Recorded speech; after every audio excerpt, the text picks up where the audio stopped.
Hey, Edmonson County's Mike Lemon.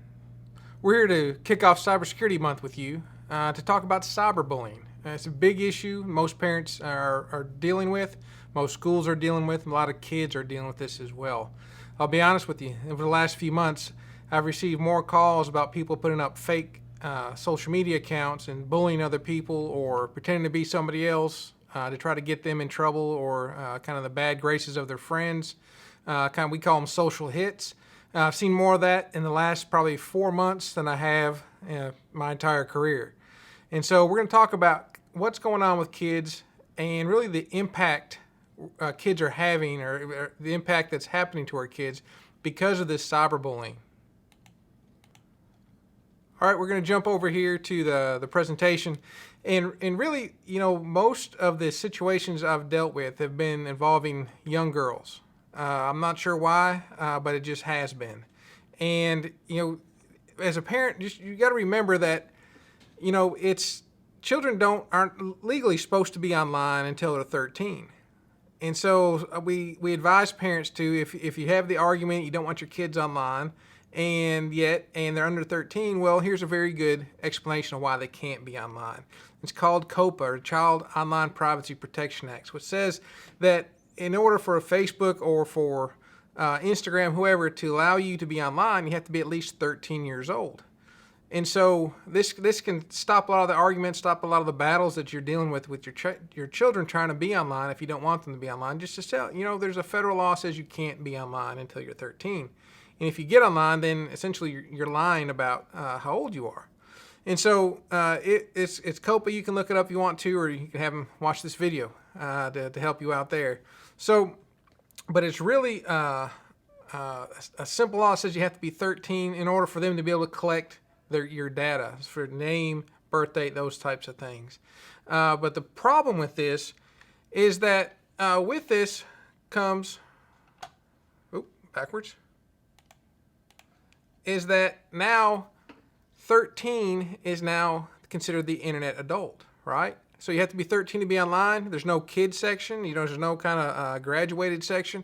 So now a 13-year-old is now essentially considered an internet adult. And they have huge, huge problems with this. And such as this, the big foundational problem is that kids are being put into adult situations. They're dealing with adult problems before they're really ready to handle them. And let's be honest, there's a lot of adults that we know, friends of ours probably, that really aren't ready for social media either, just by the way they act. And so,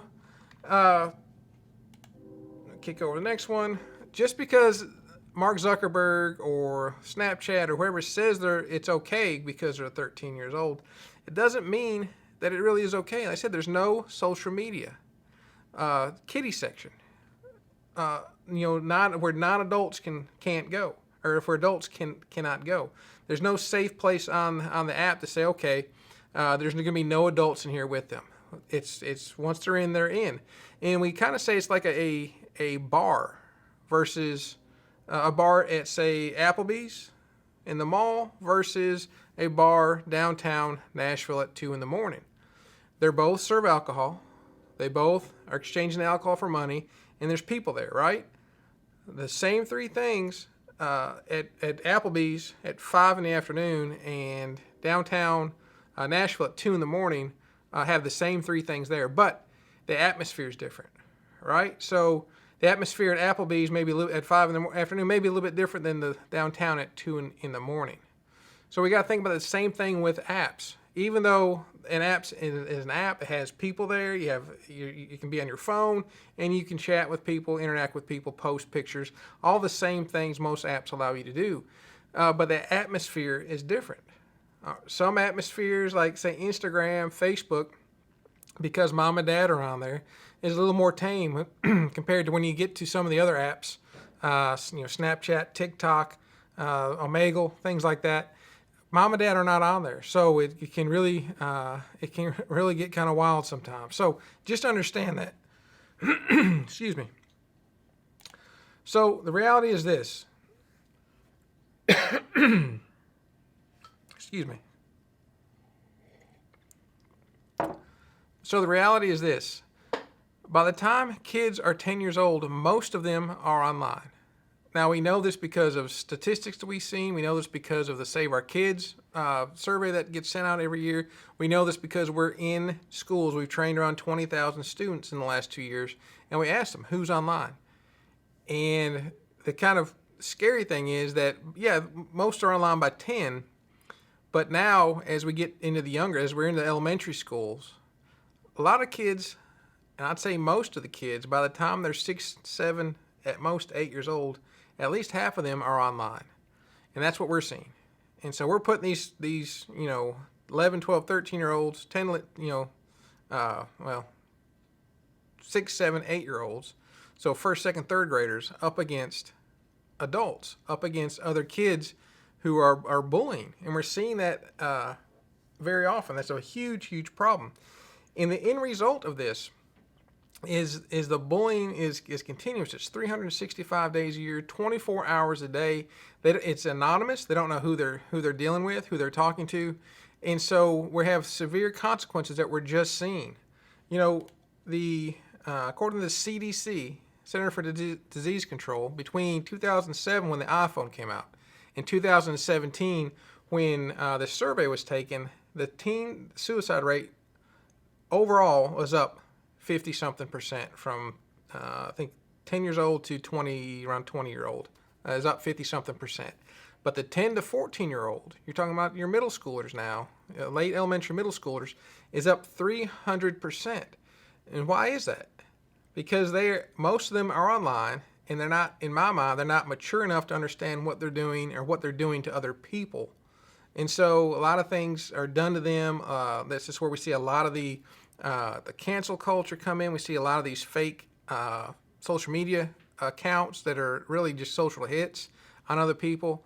We see a lot of that, and they get a constant barrage for requests for pictures from other students, from people they don't know. And so I believe, in my belief, and with my interaction with kids and seeing what's going on, is that this is having a huge toll on the kids. It's having a huge burden that we've never have to have. Now, it's up 300%, but here's the thing. The pace is increasing. So it's not going up 300% like that. It's going up like that. And this is before COVID, right? Kids were online around 40 hours a week before COVID. Now they're online 60 hours a week or more.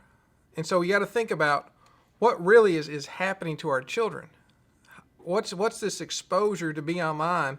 What's it doing to us? What's it doing to them?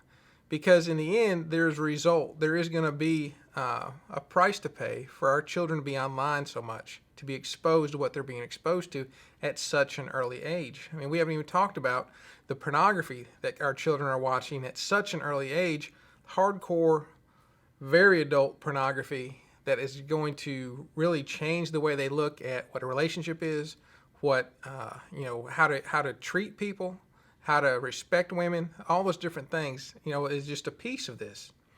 And so this is back in 2017 from a survey that Save Our Kids did, which I'm a board member of, and they asked, how often do you this is all of our students in Bowling Green, Warren County, and I doubt your students are any different than ours, but they said, how many of you are thinking about hurting yourselves or killing yourselves?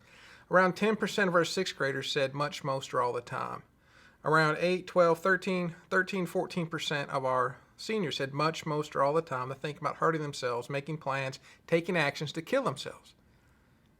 That was 2 years ago. That was before COVID. That's when they were only online 40 hours a week. Now they're online 60 or 80. And so we've got to think of this as parents. When you limit your children's ability to be online, it's not being a bad parent.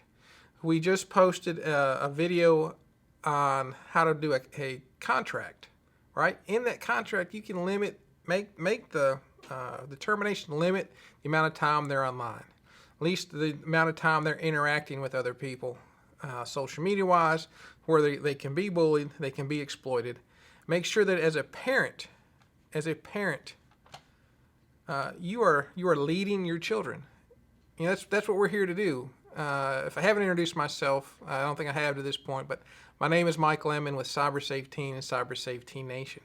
Our goal is to help you lead your children in the safe use of social media, and this is a big part of it. The mental health issue that's coming out of COVID is going to be nothing compared, as what we've seen so far is going to be nothing compared to that. And so if you have any questions, you want any help, we're here. You can check us at Cyber Safe Teen Nation on Facebook. It's a free Facebook group for parents. If you have any questions, you can ask me there and be happy to interact, answer questions, give you any resources that we have. Edmonson County, I appreciate your time. I appreciate you taking this seriously, and thank you to the Friskies and ASAP members, our partners who are making this possible for us to help you. Again, my name is Mike Lemon. You have a great weekend.